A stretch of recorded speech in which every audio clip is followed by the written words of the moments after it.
Assalamualaikum warahmatullahi wabarakatuh. Di sini kami dari kelompok 6 akan mempresentasikan tentang laporan keuangan dan perubahan harga. Sebelumnya perkenalkan, nama saya Isnanti Afrogroho dan teman sekelompok saya Jeta Nurlaili Hidayati, Jian Dwianto Fauzi, dan Masri Oktaviani.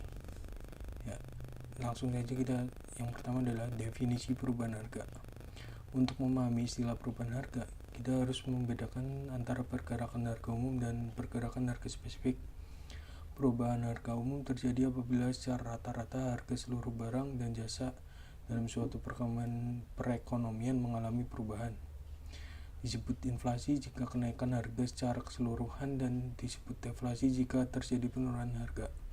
Perubahan harga spesifik mengacu pada perubahan dalam harga barang atau jasa tertentu yang disebabkan oleh perubahan dalam permintaan dan penawaran. Kemudian B. Mengapa laporan keuangan memiliki potensi untuk menyesatkan selama periode perubahan harga? Selama periode inflasi, nilai aktiva yang dicatat sebesar biaya akuisisi awalnya jarang mencerminkan nilai terkininya. Nilai aktiva yang lebih rendah menghasilkan beban yang dinilai lebih rendah dan laba dinilai lebih tinggi. Kemudian laba yang dinilai lebih pada gilirannya akan menyebabkan yang pertama, kenaikan dalam proporsi pajak. Yang kedua, permintaan dividen lebih banyak dari pemegang saham. Selanjutnya adalah permintaan gaji dan upah yang lebih tinggi daripada pekerja. Dan yang terakhir, tindakan yang merugikan dari negara tuan rumah atau pengenaan pajak lebih besar. Kemudian penyesuaian tingkat harga umum. Mata uang konstan biaya historis atau ekuivalen daya beli umum merupakan jumlah mata uang yang disesuaikan terhadap perubahan tingkat harga umum. Jumlah nominal merupakan jumlah mata uang yang belum disesuaikan sedemikian rupa. Sudut pandang internasional terhadap akuntansi inflasi. Berbagai negara telah mencoba metode inflasi yang berbeda. Praktik aktual juga mencerminkan pertimbangan pragmatis seperti parahnya laju inflasi nasional dan pandangan pihak yang secara langsung dipengaruhi oleh angka akuntansi inflasi. Mengamati beberapa metode akuntansi inflasi yang berbeda sangat bermanfaat pada menilai kondisi paling mutakhir saat ini. Amerika Serikat. Pada tahun 1979, FSAB mengeluarkan pernyataan standar akuntansi keuangan atau Statement of Financial Accounting Standard yang biasa disebut SFAS nomor 33 berjudul Pelaporan Keuangan dan Perubahan Harga. Pernyataan ini mengharuskan perusahaan-perusahaan Amerika Serikat yang memiliki persediaan dan aktiva tetap, banyak pengguna dan penyusun informasi keuangan yang telah sesuai dengan SFAS nomor 33 mengemukakan bahwa pertama, pengungkapan ganda yang diwajibkan oleh FASB membingungkan. Kedua, biaya untuk penyusunan pengungkapan ganda ini terlalu besar. Selanjutnya, pengungkapan daya beli konstan biaya historis tidak terlalu bermanfaat bila dibandingkan data biaya terkini. Inggris. Komite Standar Akuntansi Inggris atau Accounting Standard Committee ASC menerbitkan pernyataan standar praktik akuntansi 16 atau yang biasa disebut Statement of Standard Accounting Practice SSAP 16. Akuntansi biaya terkini.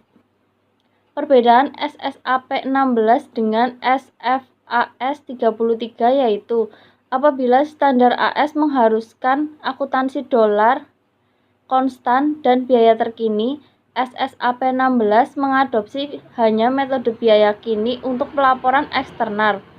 Apabila penyesuaian inflasi Amerika Serikat berpusat pada laporan laba rugi, laporan biaya kini di Inggris mewajibkan baik laporan laba rugi dan neraca biaya kini, beserta pencatatan penjelasan.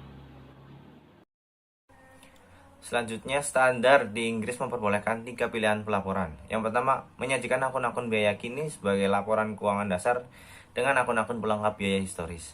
Yang kedua, menyajikan akun-akun biaya historis sebagai laporan keuangan dasar dengan akun-akun pelengkap biaya kini. Yang ketiga, menyediakan akun-akun biaya kini sebagai satu-satunya akun yang dilengkapi dengan informasi biaya historis yang memadai.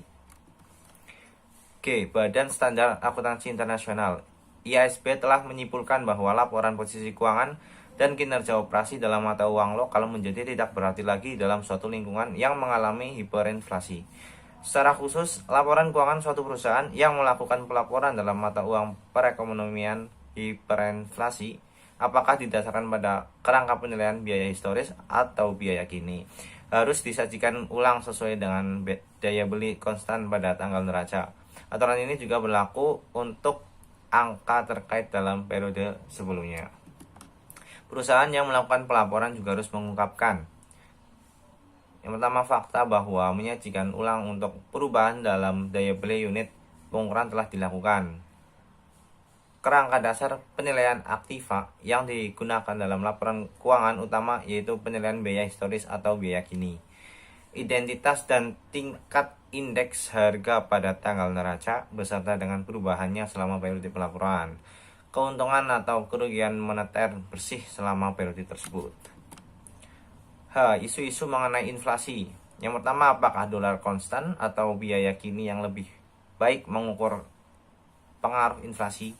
Yang kedua, perlakuan akuntansi terhadap keuntungan atau kerugian inflasi. Yang ketiga, akuntansi inflasi luar negeri.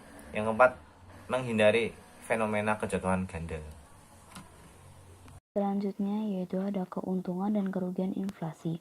Perlakuan keuntungan dan kerugian pos-pos moneter, yaitu kas, piutang, dan utang, tergolong kontroversial. Di Amerika, keuntungan atau kerugian pos-pos moneter ditentukan dengan menyajikan ulang dalam dolar konstan, saldo awal dan saldo akhir, serta transaksi dalam seluruh aktiva dan kewajiban moneter, termasuk utang jangka panjang. Angka yang dihasilkan diungkapkan sebagai saldo terpisah. Yaitu ada keuntungan dan kerugian kepemilikan. Akuntansi untuk biaya kini membagi total laba menjadi dua bagian. Yang pertama, laba akuntansi, yaitu perbedaan antara pendapatan kini dan biaya kini sumber daya yang dikonsumsi. Yang kedua yaitu keuntungan yang belum direalisasi yang timbul dari kepemilikan aktiva non-moneter dengan nilai pengganti yang meningkat bersamaan dengan inflasi. Selanjutnya, ada akuntansi untuk inflasi di luar negeri.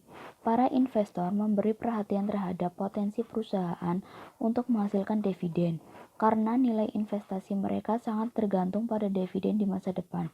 Potensi suatu perusahaan untuk menghasilkan dividen berkaitan langsung dengan kapasitasnya untuk memproduksi barang dan jasa. Menghindari kejatuhan ganda. Ukuran penyesuaian yang terjadi untuk menghapuskan kejatuhan ganda tergantung pada kurs dan perbedaan inflasi dan berhubungan secara negatif. Penyesuaian inflasi terhadap harga pokok penjualan atau beban depresiasi dimaksudkan untuk mengurangi besarnya laba untuk menghindari penilaian lebih laba bersih. Terima kasih. Sekian presentasi dari kelompok kami. Apabila ada pertanyaan, silahkan tulis di kolom diskusi.